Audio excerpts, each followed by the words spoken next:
the Pledge of Allegiance. Attention, salute, pledge.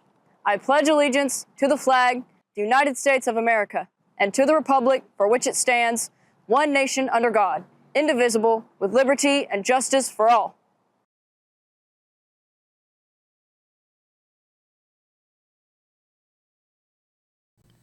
Good Thursday morning, Loudon High School. It's Cris and Cara. Welcome to this edition of the LHS News Magazine Morning Show for today, Thursday, September 11th, 2025.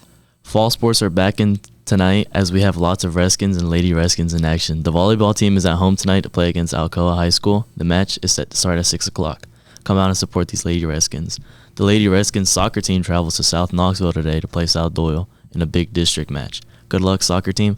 Finally, the golf team travels to Athens today to play McMinn Central in a match between the two best teams in the district. Good luck, LHS golfers, and all of our student athletes in action today. Next week is homecoming, and these are the following dress-up days. Monday, Sleeping Beauty Day, wear your PJs. Tuesday, Tangle Tuesday, wear your tacky outfits and crazy hair. Wednesday is Woody's Roundup, wear your favorite cowboy or cowgirl outfit. Thursday is Monsters University Day, wear your favorite jersey. And Friday is High School Musical Day, get your head in the game and wear your red and white. The homecoming dance is coming up Saturday, September 20th from 7 to 10 p.m. here at LHS. This is a semi-formal dance. Tickets are $10 if you pre-purchase, $15 the night of the dance. You can purchase homecoming dance tickets with Miss Crawford during lunch and skinny. If you plan to bring a person that is not currently enrolled at LHS to the dance, you must have completed a guest form turned in. Only LHS students will be allowed in the homecoming dance. No one else will be allowed in unless they have appropriate permission prior to the dance. Girls, do you have any formal dresses laying around that you don't have a purpose for? Miss Crawford will be happy to take them. The Redskin Boutique will open next week for girls in need of a dress. Help Interact make this a success by donating gently used formal and semi-formal dress. Saying that, ladies, do you need a dress for the dance? If so, please see Miss Crawford for an appointment. Miss Crawford will be opening the Redskin Boutique next week for girls to come in and shop for a dress. This is a free event open to all LHS girls. Stop by her room or email her. Tomorrow, juniors will take the ASVAB at 8:15 in the cafeteria. Mr. Brigbill will have all the logistics out of that for you, so there is no confusion tomorrow. If exploring another country, making lifelong international friends, and learning a new language sounds fun to you, then consider a high school study abroad scholarship offered by your local Rotary Club. This scholarship is available for all grade levels. For more information on the study abroad scholarship opportunity, please fill out the contact form at studyabroadscholarships.org or scan the QR code on the flyer outside of guidance. If you signed up for HOSA last week, please join Miss Norman for the HOSA meeting during First Skinny tomorrow. Students may bring their lunch. Dr. Kyle and Miss Ellie's Granny's Hobby Club meets Thursday after school in Miss Ellie's office. Learn hobbies you will know for life while tapping into your creative side and learning anxiety coping skills. Finally, Key Club will have its introductory meeting this Tuesday, September 16th in the library during First Skinny. If you would like to attend, please come by the office or see an officer for a pass.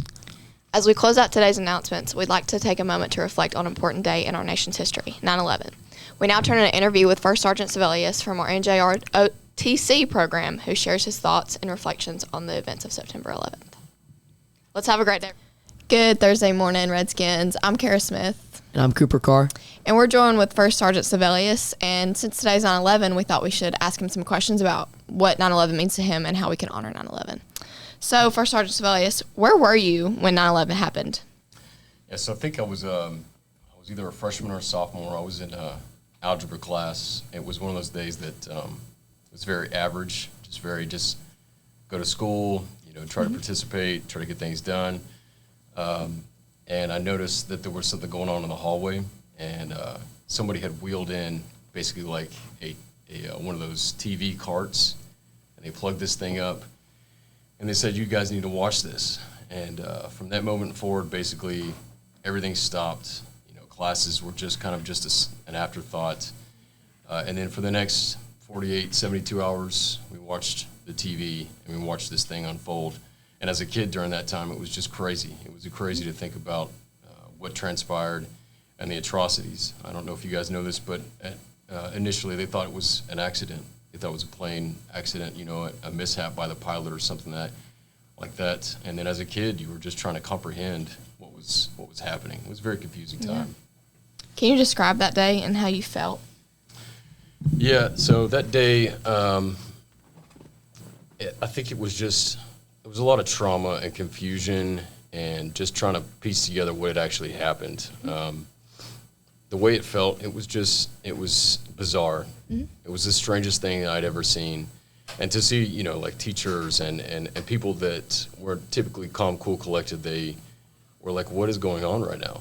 And I'm sure you guys have seen the video of President Bush at that time. He was reading a book to some kindergartners.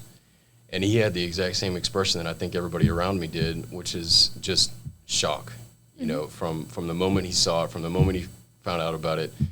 And for the President of the United States to have that reaction, everyone in the entire nation was just, they were just confused, you know. Yeah, it's a crazy day. And as a veteran, did the attacks change your personal understanding of what it means to be a patriot? It does, yeah, and it did.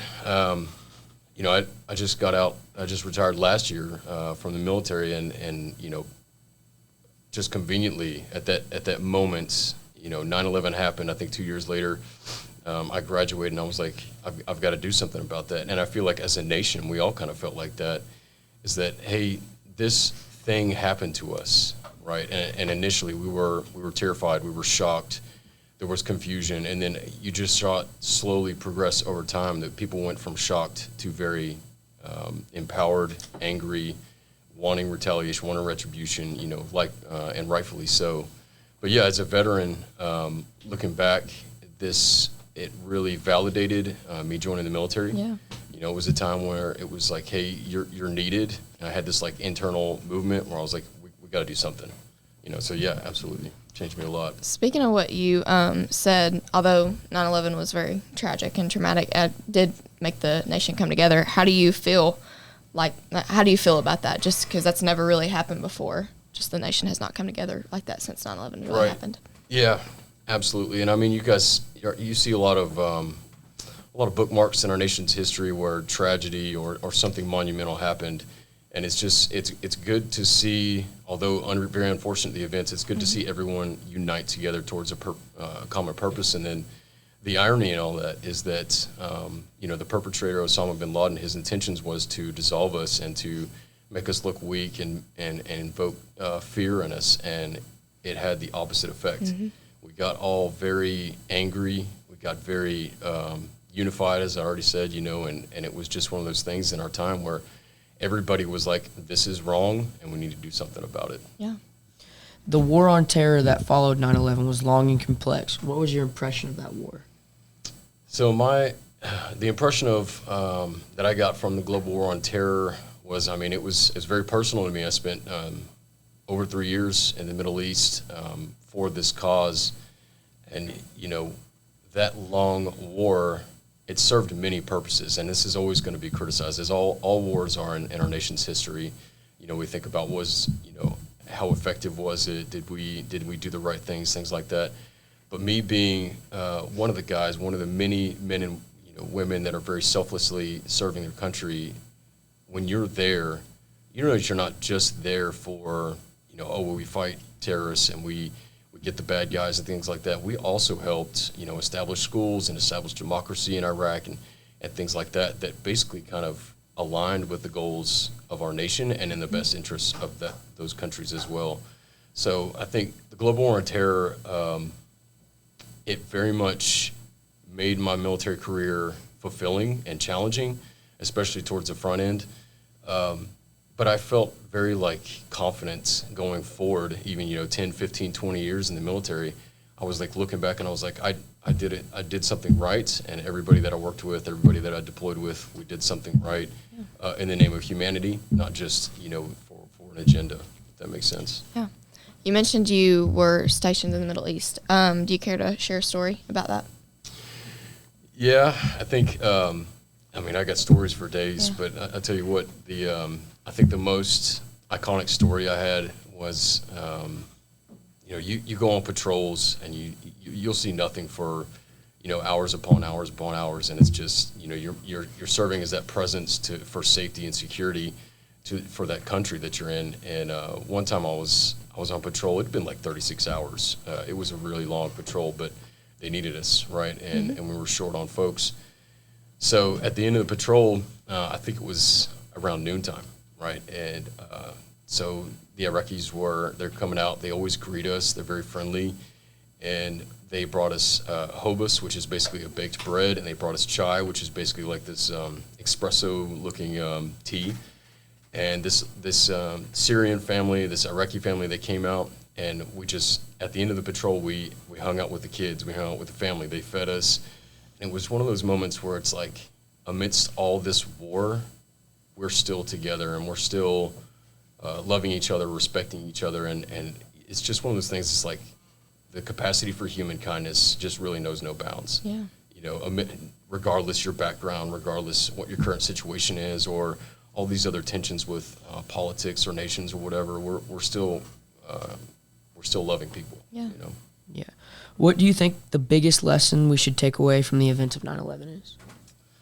That's a great question. I mean, you think about it, we learned so many lessons on very many different levels as a country, as humans, as individuals. But I think for you guys as high schoolers, if I could offer you anything, it's be vigilant, right? Keep your eyes on and head on a swivel.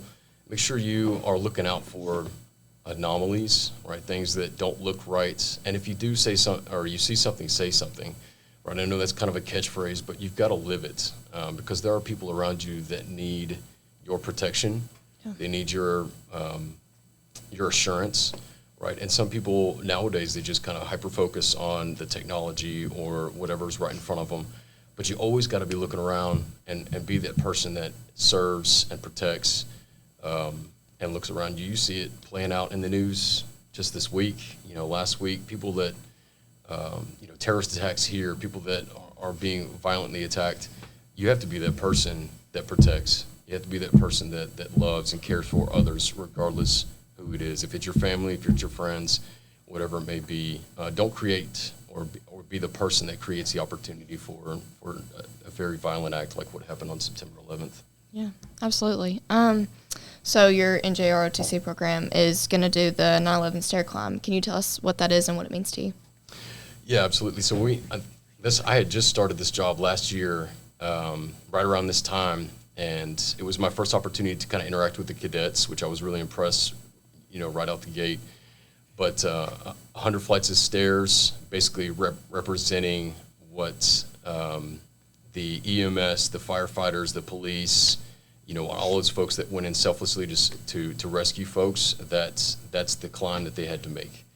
You know, and it was under incredibly arduous conditions. You know, it's very stifling hot, obviously smoke, incredibly high temperatures, chaos, things like that. So tomorrow, just as we did last year, we're going to see folks, you know, in their full PPE, you know, with oxygen tanks on the back, all these firefighters they're saying, hey, I want to relive that experience in memory of this person. And you'll see too, if you look up pictures for tomorrow, everyone's going to be carrying around a name tag, and they're going to pin it to their outfit that basically resembles the individual that they're they're representing that day. Wow. Individual that didn't make it, no longer among us because of the tragic attacks on 9/11. Wow. Well, I'd like to thank First Sergeant Sebelius for coming on here with us, and we're going to have a great day, Redskins. We are, and we'll hope you'll join us.